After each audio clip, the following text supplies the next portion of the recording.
Ladies and gentlemen, we're about ready to embark on another really awesome coin that you could find in your candy half dollars. Most specifically, we are going to be talking about the 1964 dated Kennedy. That's right. It's everybody's favorite, I guess, 90% Kennedy, if that makes any sense, considering it's the only date where you could find this final year 90% composition. It's really cool. Oftentimes people generally mistake just a basic 64 Kennedy as being just simply silver scrap. But I'm here to tell you, there's a whole laundry list of different varieties that you guys need to know about. All right? It's going to literally transform a coin where a lot of folks see $5 or $6 in silver scrap value, and you could possibly make anywhere from like 4 or 5 times, like for a really grungy looking coin, times that value, or even coins as high as $1,000. All right, so do not leave any money on the table. We are going to go ahead and discuss every single variety for the 64 that you need to keep on hand. All right, so feel free to bookmark this video, especially for a lot of you roll hunters that like to deep dive into half dollars. There's quite a few of you out there. And for everybody else that likes to stack silver, I guarantee you, you're going to be absolutely amazed by what you find here. In addition to a quadrupled, doubled die, okay, it's not even a doubled die, but it's a quadrupled Die Obverse coin that is just spectacular. And it's the only one that you can find on this particular date, on this denomination. So before I go ahead and jump right into this video, as always, I gotta do my YouTube thing. Feel free to like the video if you enjoy today's content. Of course, all that support goes a long way, and I thank you guys for doing that. Feel free to share the video. Get this information out into the universe. Okay, let everybody know that these exist. Then if you need to make a few extra bucks, then you could do this. And just simply flip these varieties and errors. It's really cool. And then finally, subscribe to my channel. If you're just a long-time lurker and you're kind of on the fence of whether or not you should join, hey, if you like to support me, that is awesome. Your endorsement, of course, goes a long way during these kind of trying times. All right, so we're going to go ahead and jump into the first set of varieties for the 1964 Kennedy. And these are all Denver minted coins, okay? In comparison to any other Kennedy half dollar in the series, the mint mark is placed completely different on these coins than they are on some of the newer coins. All right, so if you look at this obverse reverse image grab, all right, you're going to see that the mint mark is on the reverse right here next to the olive sprig. Okay, so that's where you're going to find the Denver Mint. It's really easy to identify. If you have a number of these, flip your coin over, bam, there it is. If you have a D, it's a Denver. If there's no mint mark, it's a Philadelphia minted coin. All right, so for this video, we're going to take a look at nothing but Denver minted 1964s. There's not nearly as many kind of like major or stimulating double dies or anything like that for just a Philadelphia minted coin, which is okay because there's quite a few Denver mints out there to be had, in silver scrap mints at the local dealer. You buy full rolls on eBay or on APMEX or wherever your favorite dealer is to buy 90% scrap. Oftentimes there's going to be a lot of Denver mints in there. All right, to give you an idea of how many of these coins were produced in 1964, 156,205,446 total pieces were recorded by the U.S. Mint it's being produced. So there is absolutely no shortage. This is probably one of the more consummate picks for scrap silver investing. So there's quite a few 64s still out there, in spite of the fact that quite a few of them also did get melted back in 08 and 09 when silver ran up to $50 an ounce. But I guarantee you, whatever it's worth, finding some of these varieties is going to be worth way more than the actual silver value of the coins. So we're going to take a look at 4 repunched mint marks. We're going to kind of talk about value after we look at these, just to give you an idea how much to expect on the secondary market if you decide you needed to move these coins. Okay, and then first of all, I'm just going to lay this out there. A couple of important kind of like tips and tools that are going to be instrumental in being able to monetize off these coins. Number one, investing in a pretty good magnifier or jeweler's loupe is paramount. If you do not have one, they could be had for anywhere from $5 to $10, and all you need is something that could magnify 8 to 10 times power. You usually don't want to go anything stronger than that. 8 to 10 times power, if you're able to identify some of these varieties with that, then you are in good shape. If you guys need these tools, go ahead and open up the description box below. Those will reveal a bunch of Amazon links to various different important tools to the coin hobby. If you don't need them, I got some really inexpensive stuff that you could purchase through these links. I do get paid a small percentage. It's not going to be enough to pay the power bill. Unfortunately, I just don't sell that kind of volume, but this will give you an opportunity to buy something relatively affordable. Number two, taking great photos is also going to be very important when you're going to sell these coins on like eBay or Facebook. Make sure you know how to navigate through like your mobile camera device on your phone. Okay, make sure you know that you could zoom out, you could pan the camera away. It's okay to zoom in as long as you're able to take up close-ups of some of the most important diagnostics of these coins. That's also going to play a huge role in how much you get for your coin. So keep that in mind. All right, so the first RPM, okay, and they were all classified by Cherry Picker's Guide attribution catalog numbers too. So the most dramatic repunched mint mark is going to be FS501. As you can see, it's a D over D. You can see 2 Ds kind of overlapping each other. One is north of the primary mint mark. This is an incredible RPM. I find these quite often. Every time I buy like 1 or 2 or 3 rolls of candy half dollars, and it's one of my favorites. Okay, I love 999 fine bars and all that, but you can't cherry pick them the way that you could cherry pick the scrap US silver. I guarantee you, it's kind of like a lost art, and not a lot of people do it. But as you can see, the FS501 is phenomenal. Okay, the next one that we have here is FS502. Just as dramatic as the previous. So this one actually has been mistaken as being the 501. Okay, they are pretty close, although it doesn't have that extra double kind of bottom loop of the D. You can see this is a north of the primary multi-struck mint mark. This one is a phenomenal one as well. Okay, so the first two are no mistaking that they are genuine repunch mint marks just because of the dramatic look and nature to them.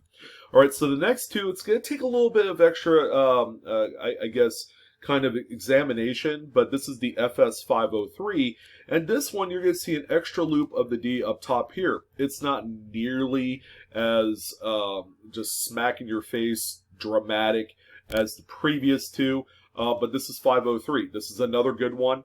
This is one that exists less often, so consider it more uncommon to find this particular one, only because of how shallow the RPM is on this one. And this is a north punched mint mark over the primary. Okay, and then finally we have the FS504. You can actually see the extra bar right here, the vertical bar of the D.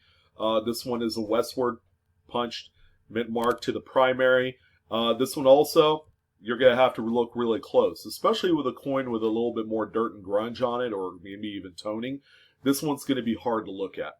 But those are the 4 main repunch mint marks for the 1964D candy half dollar. So let's go ahead and talk a little bit about value, because that's important to a lot of you. If you're not into collecting and you just want to go ahead and flip it and make a few bucks, you could do that. These coins circulated. So if you had something like, say, a VF, XF grade, and you found one of these varieties, these are actually really easy to sell for between like $12 to $20. Okay, really depending on the actual eye appeal of the coin. If you have a coin that's really like cleaned or really in bad shape, then you're probably not going to get too much for it. But expect anywhere from 12 to 20 bucks. And of course, when they're raw, that's a pretty easy sell. Now, these coins in uncirculated kind of mint state grades, like 63 and higher, these tend to sell for about $100 to $200. Okay, and then sometimes even more if you feel brave and actually send these out to a third-party authenticator like PCGS or NGC.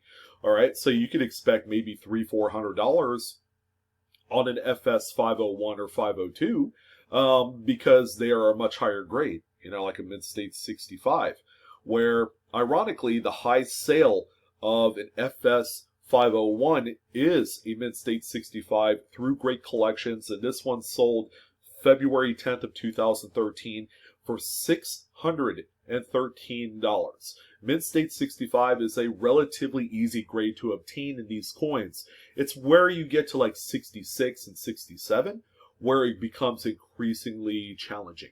All right, so those are the repunched mint marks. We want to talk about double dies. I thought you guys did too.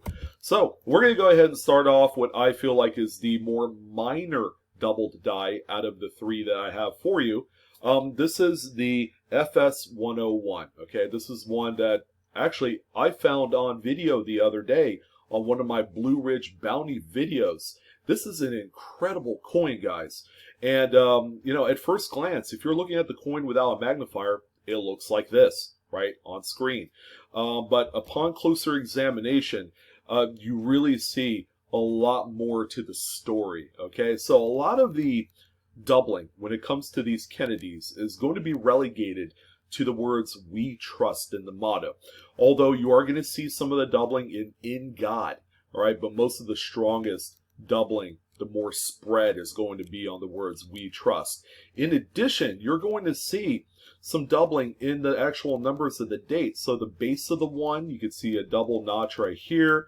You can see notching on this bottom tail of the 9 and also right here, the top of the 6, and then, anywhere where the number kind of comes to a point, you're going to see a double tail.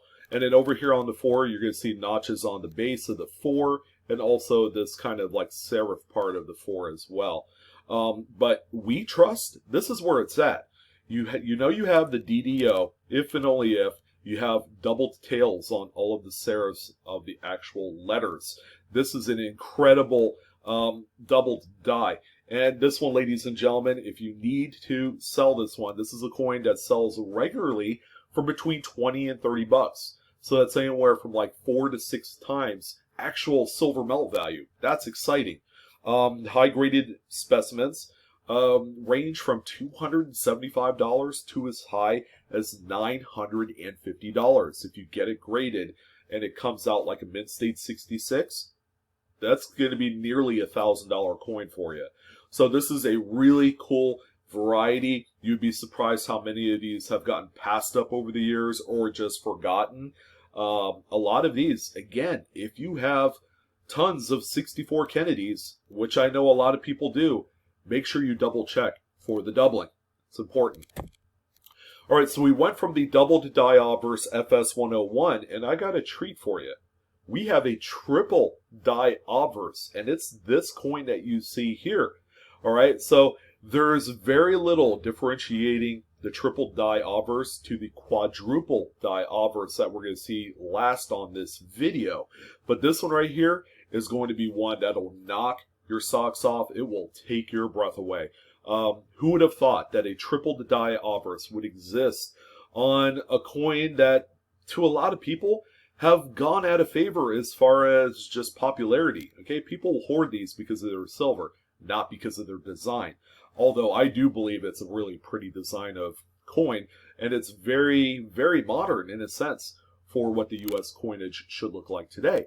All right, so upon closer examination, one thing you're going to notice, and one thing I will tell you right off the bat, with the tripled Die Obverse, the strike is a little bit weaker. Okay, it's going to be one of the weakest strikes that you'll see on a Kennedy. This is just kind of like par for the course. This is what you should expect.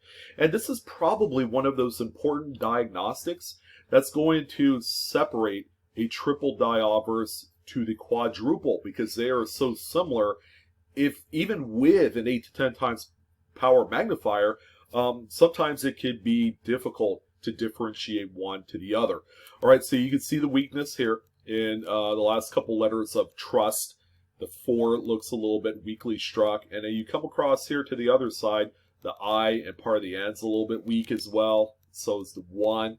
But if you take a look at this coin, you could actually see the tripled spread in the notching on letters like the T, the R, the top of the U.